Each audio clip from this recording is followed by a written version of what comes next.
Second part पढ़ाना शुरू कर रहा हूँ। अब यहाँ पे सबसे पहले हम शुरुआत करते हैं कुछ हिस्टोरिकल फैक्ट्स।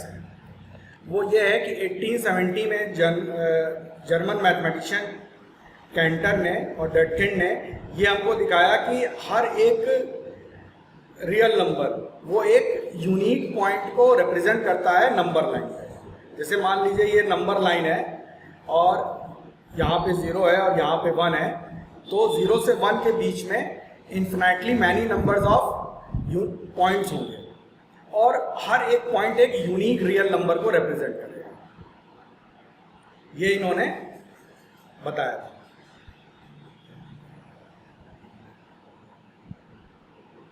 अब यहाँ पे कुछ एक कॉन्सेप्चुअल फैक्ट्स हैं। वो ये है कि ये जो बड़ा सर्किल है ये इंटीजर है और इससे छोटा वाला सर्किल जो है वो होल नंबर है और ये जो सबसे छोटा सर्किल है वो नेचुरल नंबर है। अब यहाँ पे कहने का मतलब ये है कि इंटीजर्स जो है वो होल नंबर और नेचुरल नंबर को अपने अंदर कंटेन करता है।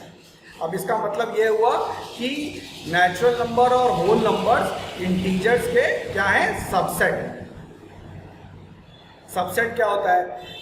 सबसेट वो होता है कि कोई भी सेट अगर किसी दूसरे सेट के अंदर कंटेन होता है तो वो उसका सबसेट होता है।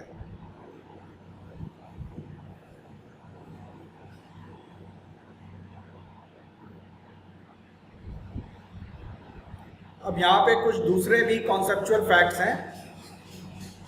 पहला फैक्ट ये है कि अगर हम यहाँ पे √4 लिखते हैं तो √4 जो है वो √2 × 2 के भी बराबर होता है और √-2 × -2 के भी बराबर होता है। और यहाँ पे कौन सा नंबर होना चाहिए? ये इवन नंबर होना चाहिए जो 2 से डिविजिबल हो या फिर स्क्वायर में। अब इसी तरह से दूसरा एग्जाम्पल लेते हैं, जैसे √9 जो बराबर होगा वो 3 × 3 के ही बराबर होगा और -3 × -3 के भी बराबर होगा। दूसरा कॉन्सेप्ट ये है कि दो रेशनल नंबर्स के बीच में इन्फिनाइटली बहुत सारे रेशनल नंबर्स होंगे। एग्जाम्पल के तौर पे हम ले लेते हैं 0 और 2। 0 और 2 के बीच में बहुत सारे रेशनल नंबर्स होंगे क्योंकि 0 और 2 भी एक रेशनल नंबर है।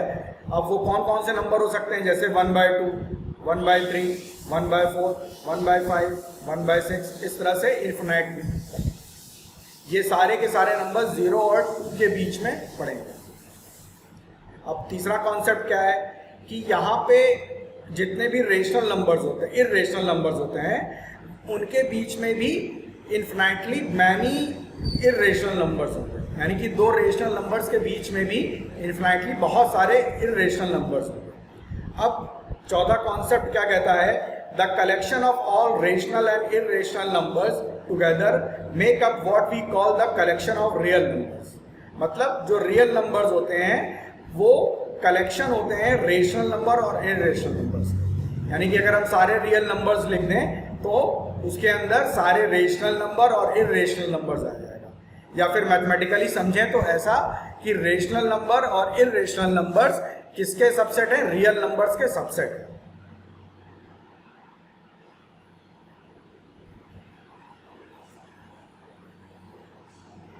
अब यहाँ पे रियल नंबर्स के कुछ और कॉन्सेप्ट हैं जो मैं पहले भी आपको बता चुका हूँ कि every real number is represented by a unique point on the number line.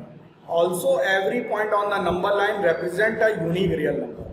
Real numbers include all natural numbers, whole numbers, integers, rational numbers and irrational numbers. Real numbers are denoted by R.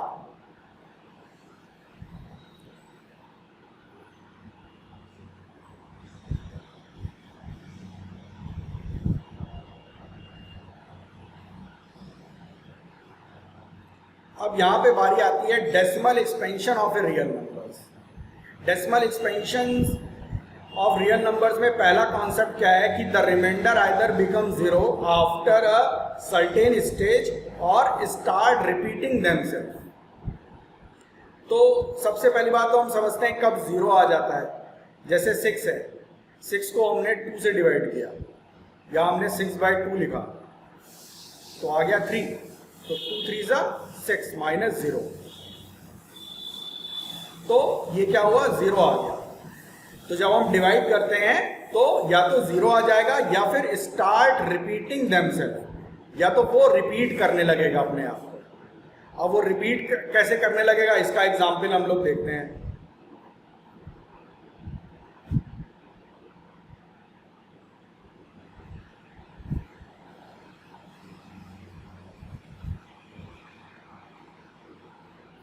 अब यहां पे हम ले लेते हैं एक real number 1/7 ले लेते हैं। अब 1/7 का मतलब क्या हुआ कि 1 इज डिवाइडेड बाय 7। अब हम डिवाइड करते हैं। अब 1 7 से छोटा है इसलिए पॉइंट पहले लगा लिया हमने, ये 0 बढ़ गया। 7 1 ज़ा 7 माइनस 10 में 7 गया 3 0, 7 4 ज़ा 28 माइनस 2 0, 7 2 ज़ा 14 माइनस 6 0, 7 8 ज़ा 56 माइनस 4 0, 7 5 ज़ा 35 माइनस 5 0, 7 7 ज़ा 49 माइनस 1 0। अब हम यहाँ पे क्या देख रहे हैं कि दोबारा यही डिजिट्स आना शुरू हो जाएंगे, क्वोशंट में दोबारा ये डिजिट्स आना शुरू हो जाएंगे। देखिए हम करके दिखाते हैं आपको।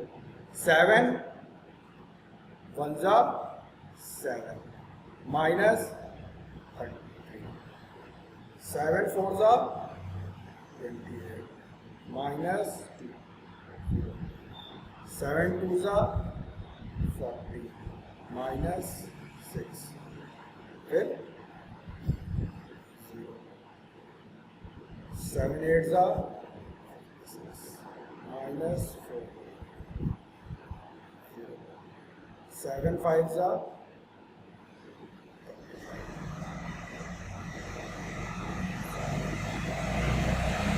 7 7 ज़ा।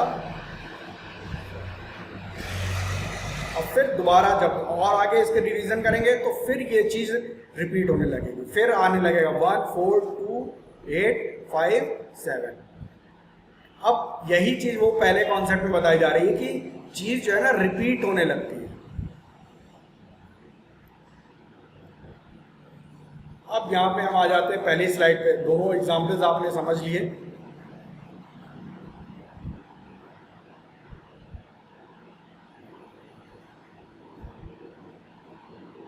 कि number of entries in the repeating string of remainder is less than the divisor. अब यहाँ पे ये दूसरा कॉन्सेप्ट अभी मैं आपको बताऊंगा। तीसरा कॉन्सेप्ट क्या है, if the remainders repeat then we get the repeating block of the digits in the quotient. पहले भी मैंने आपको ब्लॉक दिखाई चुका हूं मैं, व्हाइट स्क्रीन जब हमने खोली थी तो उसमें जो है ये देखिए, ये जो है ना हमारे ब्लॉक्स बनते चले जा रहे हैं, ये सारे ब्लॉक्स बनते चले जा रहे हैं। और जो स्ट्रिंग है वो हमेशा डिवाइजर से कम है। जो सेकंड कॉन्सेप्ट है वो दिखा रहा है कि डिवाइजर से जो स्ट्रिंग्स हैं, जो डिवीजन है वो हमेशा जो है डिवाइजर से कम होगी। स्ट्रिंग आप गिनते हैं यहाँ पे, देखिए पहली स्ट्रिंग, दूसरी स्ट्रिंग, तीसरी, चौथी, पांचवी, छठी, ये देखिए ये स्ट्रिंग्स थी। ये स्ट्रिंग्स जो है सिर्फ 6 हैं, जो कि 7 से यानी कि डिवाइजर से हमेशा कम रहेंगी। उसके बाद क्या होगा कि दोबारा वो रिपीट होना शुरू हो जाएगा और ये ब्लॉक्स हमको मिलते चले जाएंगे।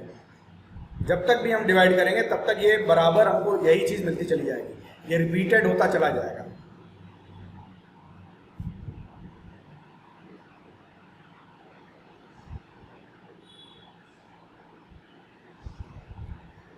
अब दूसरी चीज, कुछ ऑपरेशंस ऑन रियल नंबर्स हम देखेंगे।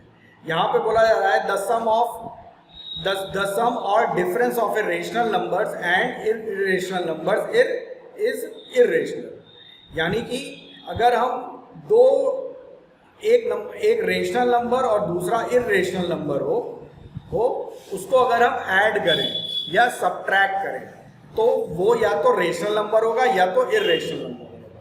जैसे कि 2 एक रेशनल नंबर है, लेकिन √2 एक इर्रेशनल नंबर है। और अब जब हम 2 और √2 को ऐड करेंगे तो या तो हमको रेशनल नंबर मिलेगा या तो इर्रेशनल नंबर। दूसरा कॉन्सेप्ट क्या है? The product of quotient of a non zero rational number. अगर कोई एक रेशनल नंबर है, मान लेते हैं एक रेशनल नंबर है 2, जो कि जीरो नहीं हो सकता, जीरो को छोड़ करके कोई भी रेशनल नंबर हम ले सकते हैं, और उसको हम मल्टीप्लाई करते हैं या फिर डिवाइड करते हैं किसी रेशनल नंबर को किसी दूसरे इर्रेशनल नंबर से, तो वो हमेशा क्या आएगा? इर्रेशनल आएगा। यानी कि 2 इंटू √2 क्या हो गया? √2 यहाँ पे इर्रेशनल नंबर है और 2 एक रेशनल नंबर है, तो 2 √2 क्या हो जाएगा? एक इर्रेशनल नंबर हो जाएगा। या फिर √2 को हम √2 से डिवाइड करेंगे तो कोशेंट जो आएगा, अब यहाँ पे √2 को √2 से जब डिवाइड करते हैं तो देखिए क्या होता है, इस तरह से यहाँ पे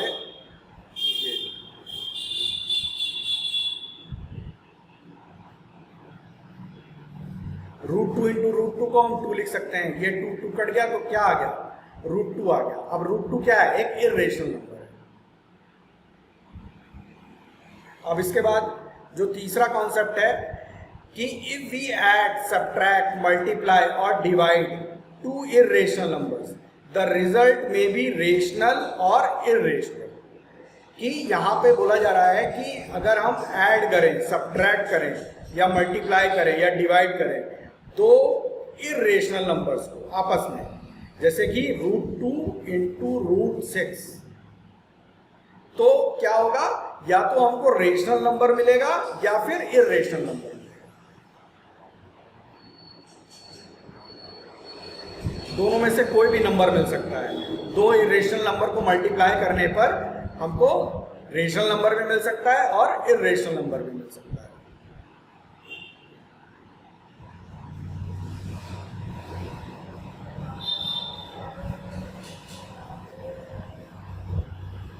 अब यहाँ पे operation on positive real number. अब a और b दो पॉजिटिव रियल नंबर्स हैं, तो under root of A B को हम कैसे लिख सकते हैं? √a multiplied by √b। अब इसी तरीके से ये दिया हुआ है सेकंड कि √a/b है, तो इसको हम अलग अलग कर सकते हैं, √a/√b लिख सकते हैं। अब इसी तरीके से जो तीसरी चीज है वो ये दी हुई है, √a plus √b, √a minus √b। तो ये एक जो है फॉर्मूला हो गया जिसकी वजह से a माइनस b आ गया। अब ये कौन सा फॉर्मूला है? हम ये जानते हैं x plus y multiplied by x minus y is equal to x² minus y²। इस फॉर्मूले का इस्तेमाल यहाँ पे किया गया। अब देखिए √a को जब √a से मल्टीप्लाई करते हैं, जब √a इंटू √a से मल्टीप्लाइड होता है तो √a² हो जाता है। अब हमको रूट में क्या करना होता है? पेयर बनाने होते हैं, इसलिए √a² का मतलब a हो जाएगा, तो यहाँ पे a लिख दिया। अब √b इंटू √b को जब हम मल्टीप्लाई करेंगे तो वो भी जो है ना b आ जाएगा। तो यहाँ पे अगर हम x² माइनस y² करेंगे, इस फॉर्मूले को लगाएंगे तो हम क्या देखेंगे कि a माइनस b आ जाएगा। इसी तरीके से जो तीसरा कॉन्सेप्ट है वो ये बोल रहा है कि √a प्लस √b का होल स्क्वायर जब हम करेंगे तो यहाँ पे भी हम कौन सा फॉर्मूला लगाएंगे? x प्लस y का होल स्क्वायर का फॉर्मूला लगाएंगे। वो क्या होता है? x² plus y² plus 2xy हो जाता है। अब यहाँ पे भी वही फॉर्मूला लगाएंगे तो क्या हो जाएगा? √a का स्क्वायर प्लस √b का square plus 2√a into √b। अब √a का स्क्वायर और √b का स्क्वायर क्या हो जाता है? a प्लस b, और ये क्या हो जाएगा? 2√a और √b हो जाएगा। इसी तरीके से √a plus b, √c plus d को पहले हमने मल्टीप्लाई किया इन दोनों को, तो वो ये टर्म आ गया। फिर हमने इस टर्म को किससे मल्टीप्लाई किया? इससे मल्टीप्लाई किया, तो ये टर्म आ गया। इसके बाद रूट बी को सी से किया तो रूट बी सी आ गया। इसके बाद रूट बी को रूट डी से मल्टीप्लाई किया तो रूट बी डी आ गया। ये ऑपरेशंस हैं रियल पॉजिटिव नंबर्स के।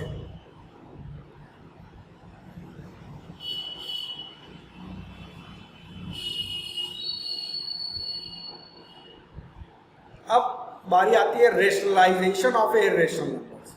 अब रेशनलाइजेशन की जरूरत हमको क्यों पड़ी? जैसे कि यहाँ पे पहला एग्जांपल दिया हुआ है 1/√2, 1/√2 प्लस 1/√2। अगर हमको ऐड करना हो तो बड़ी डिफिकल्टी होगी, क्योंकि डिनोमिनेटर में यहाँ पे √2 है। तो यहाँ पे 1/√2 को जो है हम रेशनलाइज कर देंगे। रेशनलाइज कर देंगे तो क्या होगा, नीचे से जो डिनोमिनेटर है वहां से इर्रेशनल नंबर हट जाएगा। रेशनलाइजेशन का इस्तेमाल हम कब करते हैं? जब डिनोमिनेटर में इर्रेशनल नंबर को हटाने के लिए हम रेशनलाइजेशन का इस्तेमाल करते हैं। अब रेशनलाइजेशन किया कैसे जाएगा, इसको देखते हैं। अब जैसे 1/√2 है, तो √2 यहां से हटाने के लिए हम ऊपर नीचे √2 से मल्टीप्लाई करें, न्यूमरेटर को भी और डिनोमिनेटर को भी। तो हमको डिनोमिनेटर में क्या मिल जाएगा, 2 मिल जाएगा, क्योंकि √a into √a is equal to a हो जाता है।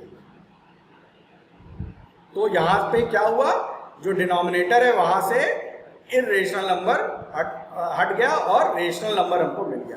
अब हमको एलसीएम लेकर के इसको ऐड करना। √1/√2 की जगह हम क्या लिख सकते हैं, √2/2।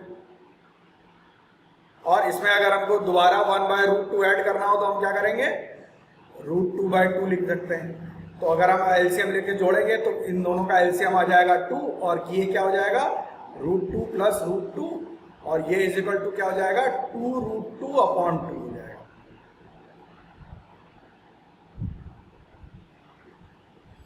अब इसी तरीके से ये दूसरा क्वेश्चन है।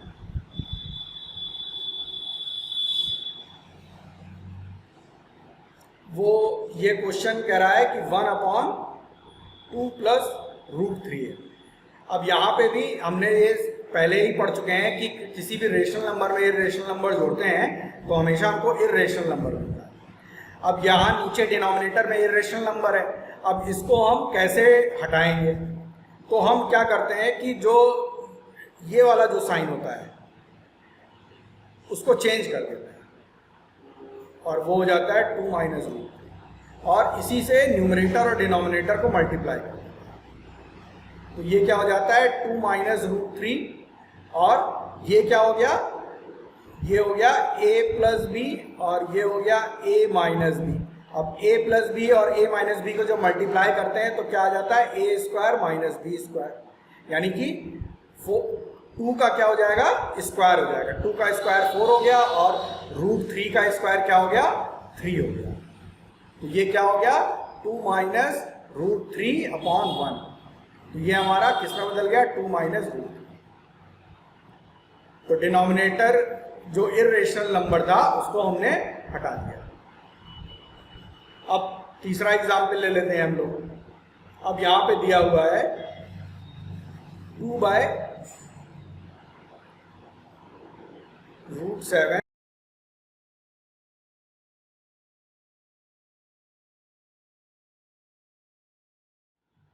2√7/7√7। अब इसमें न्यूमरेटर में भी जो है इर्रेशनल नंबर, नहीं सॉरी, नीचे तो इर्रेशनल नंबर है, ऊपर भी इर्रेशनल नंबर है। तो अब हम इसको कैसे रिड्यूस करेंगे या इसको रेशनलाइजेशन कैसे करेंगे? तो हम क्या करेंगे, √7 से ऊपर और नीचे मल्टीप्लाई कर देंगे। तो ये क्या हो जाएगा, ऊपर क्या आ जाएगा, 2 × 7, और नीचे क्या हो जाएगा, 7 × 7।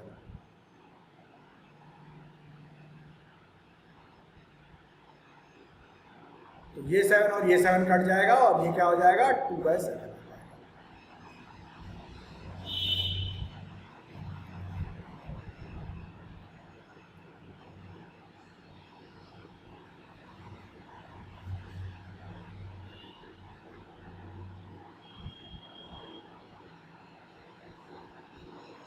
अब लॉज ऑफ एक्सपोनेंट्स,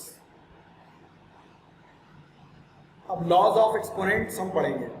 अब यहाँ पे पहला लॉ है कि अगर a की पावर m है इंटू b की पावर m है, तो हम इसको कैसे लिख सकते हैं? a b की होल पावर m लिख सकते हैं। ये हो गया पहला लॉ। दूसरा लॉ क्या कहता है कि अगर a की पावर m है अपॉन a की पावर n है, तो हम इसको कैसे लिख सकते हैं? a की पावर m माइनस n लिख सकते हैं। तीसरा लॉ क्या कहता है कि अगर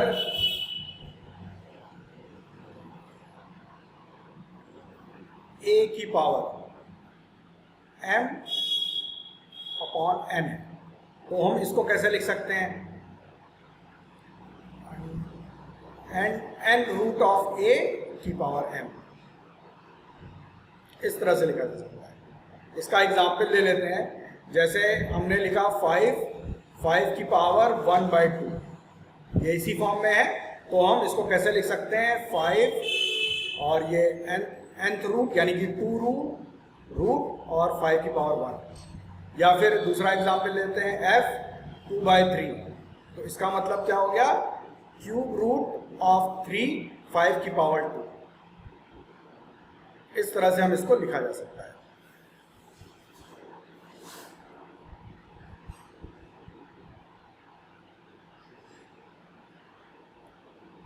अब एक रूल और है,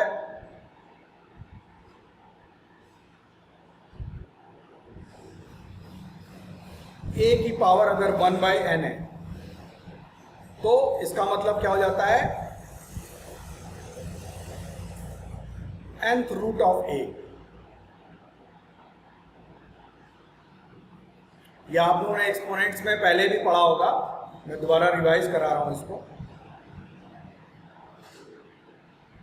और एक रूल्स और है, अगर a की पावर माइनस n है, तो हम इसको क्या लिख सकते हैं? 1 अपॉन a की पावर m। अब इसका एग्जाम्पल ले लेते हैं। जैसे a की पावर -2 है, तो हम इसको क्या लिख सकते हैं? 1 अपॉन a की पावर 2 लिख सकते हैं। इस तरह से हम इसको कर सकते हैं। अब यहाँ पे मैंने आपको रियल नंबर्स के सारे कॉन्सेप्ट पढ़ा दिए हैं। इसके बाद मैं आपको कुछ इंपॉर्टेंट क्वेश्चंस बताऊंगा हर एक कॉन्सेप्ट के कुछ इंपॉर्टेंट क्वेश्चंस बताऊंगा, और हर टाइप के क्वेश्चन बताऊंगा। हर एक कॉन्सेप्ट से रिलेटेड कितने टाइप